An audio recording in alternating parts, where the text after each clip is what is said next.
why do we play with dogs is the first step. Why do we even want to introduce these games, and why would we want to play with dogs? And there are three big categories of reasons that we play, right? So first one, and the one that's most commonly cited, especially in working dogs and sport dogs, is to reinforce behavior, right? So if you see working dog people that are training detection dogs and police dogs and agility dogs and competitive obedience dogs and protection sport dogs, then we recognize that these games can be highly addictive to dogs and very reinforcing. They're really fun for dogs. And anytime we can have something that the dog likes, we can use that to reward behavior. So certainly in sport type training or working dog type training, everybody recognizes the value potentially of toy rewards as a way of rewarding obedience behavior, right? So I could teach a dog to sit and give them a piece of food. I could teach a dog to sit. I could scratch your ear. I could teach a dog to sit and throw a ball for you or play tug of war with you, right? So the ability to reward behavior is one piece of the puzzle.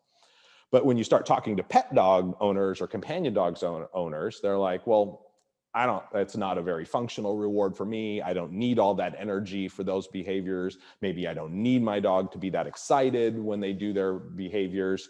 Maybe the behaviors I'm teaching them aren't that difficult, so I don't need that level of motivation. So a lot of pet dog trainers and the average person don't see the value of going through all the work necessary to teach your dog to play well and get controls on that play, when they don't really need it for the behaviors they want from their dog.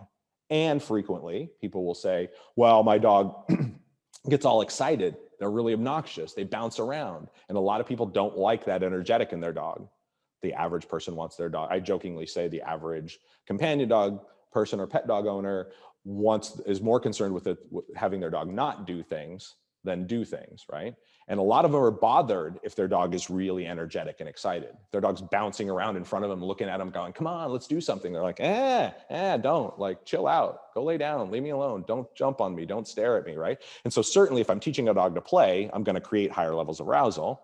That dog, while they're learning to play, is more obnoxious. They don't know all the rules yet. So yeah, will they accidentally jump on you sometimes when you have the toy in your hand? Yeah, they will. All those sorts of things that the average person doesn't like. So a lot of pet dog trainers kind of steer away from that because it's a lot of work to teach it, and it creates an energetic that their clients don't appreciate, and they don't think they need it necessarily for behavior creation, because the behaviors they're asking the dog to do are very simple behaviors, right?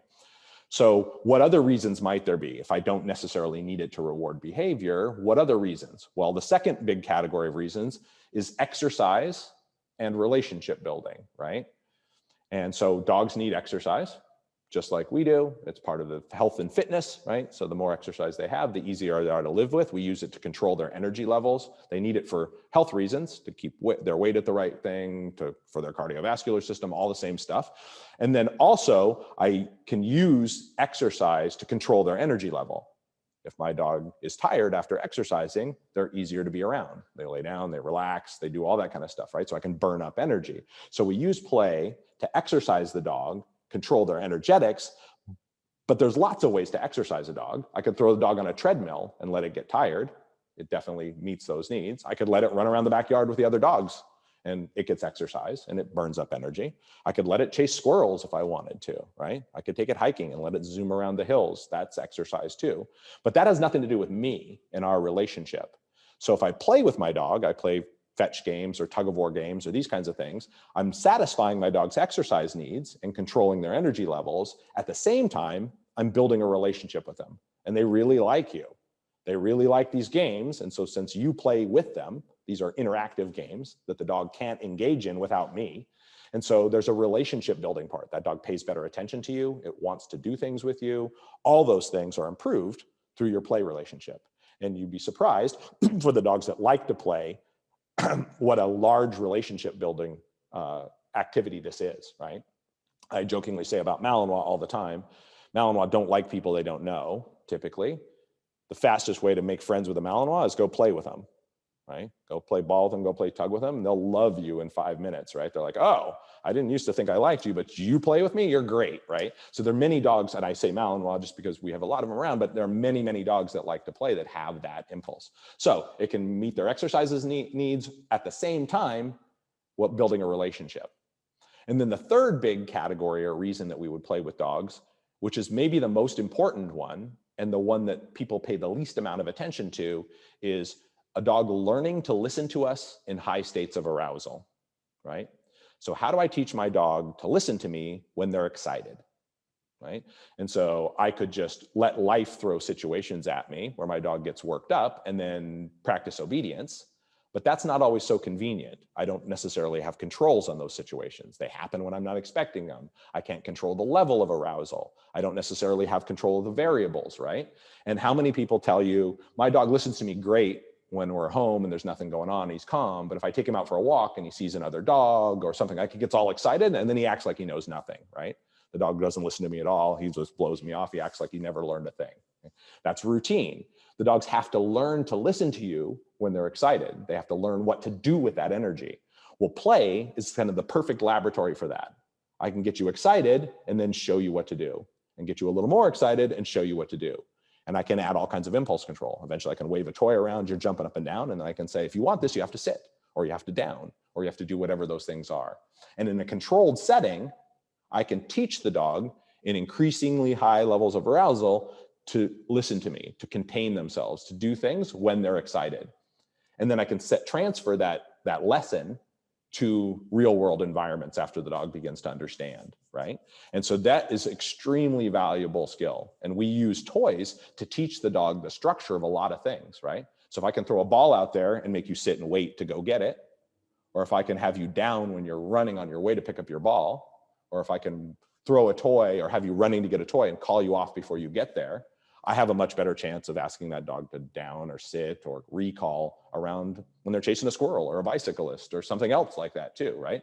Because that picture looks similar. And it's not a perfect carryover, but I'm going to have a lot better chance of doing that, right? And so to me, this is one of the kind of least understood, least appreciated aspects of play.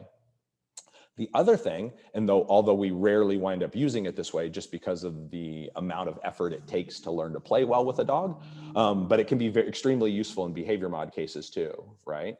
And so again, remember I talked before that when you're starting a young dog out, you kind of don't know how much motivation you're going to need. And in my opinion, you typically need more than you think you do, right? If I have a super well-adjusted dog, the dog's got no issues, it's not afraid of things, it's social, it doesn't have problems with dogs or people, it's just a nice, well-adjusted dog, then I don't need the same level of motivation in that dog that I would another type of dog, because I just need the motivation to get you to do the things I want you to do, right? To sit and down and come and walk politely on the leash, whatever that is. That's all I need. But as soon as my dog starts to have behavioral issues, then frequently higher levels of motivation are necessary because I need to provide them with alternatives. So I say this all the time, that the dog trainer's worst nightmare is a fearful, low motivation dog. It's terrible. You will encounter them in your careers. If you keep playing with dogs, you're going to encounter a lot of them. And they're very challenging. A dog with behavioral issues, anxiety issues, any of that kind of stuff that doesn't care very much about rewards, it's extremely difficult to work with those dogs, right? Because you have nothing to work through their anxiety with. You have nothing to teach them alternative behaviors with. Like if I'm trying to teach you another behavior instead of the bad one you're doing, I don't have anything to incentivize you to do this other than force, right? And so frequently I start out with a young dog thinking, oh, I don't need them to do this. And then later on, you're like, oh, wouldn't it be nice if my dog was really motivated for a reward and they're meh about food, but what if I'd taught them to play? So it can, although most clients that you'll have in behavior mod cases and things like that don't have the right type of dog or have not invested the amount of time necessary with toy play to make it useful for you. If you do have a dog that has a behavioral issue that has good drive to play and good motivation for these activities, it can be extremely useful, right? And it can be extremely useful also for dogs that have predatory impulses to give them alternatives, appropriate alternatives to those impulses, right? So there's two schools of thought kind of in the dog training world. One is don't let your dog that has predatory impulses practice predatory behavior of any kind, right? So there's this whole school of thought, especially in pet dog circles. don't play ball with your dog. Don't let it chase things. Don't do any of that kind of stuff, right? Because you're encouraging predatory impulses, and those dogs are more likely to want to chase bicyclists and cars and people and other stuff like that, right? You're encouraging predatory behavior. So that's one thing, like don't ever let them do it, right? And then the other school of thought, the one that I ascribe to, of course, is it gives you an appropriate outlet for what are natural genetic tendencies for a certain dog, right? So I have a dog that has these impulses, and I'm just saying, don't be you. Don't do that. Don't do the thing that your body's telling you to do. Don't be the thing that do the thing that your genetics are telling you to do, right? Well, why have a dog? What kind of life is that, right? It's like somebody says to you, all right, sorry, no sex, no drugs, no rock and roll for you, right? No fun stuff for you. Yeah, I know those are your impulses. That seems like something you're really into, but sorry, no, they're out, right? You don't get to do that. You got to just chill out all the time. Do what you're told. Like, what kind of life is that, right? So for me, what I found actually is the dogs that have these kinds of impulses, right? These kind of predatory impulses, if I can channel it, we were talking a little bit about this yesterday with the rat terrier that Johnny had brought up. If I can channel it into a different activity, they're less likely to put it in the places I don't want it, because their needs, their kind of genetic needs are being met. You chase a ball and you bite a tug instead of chasing squirrels and biting my neighbor's cat, right? Instead. And that worked. And I found that the dogs that have put their energy into these activities are much less likely to do it in places that I don't want them to do, right? So we've decided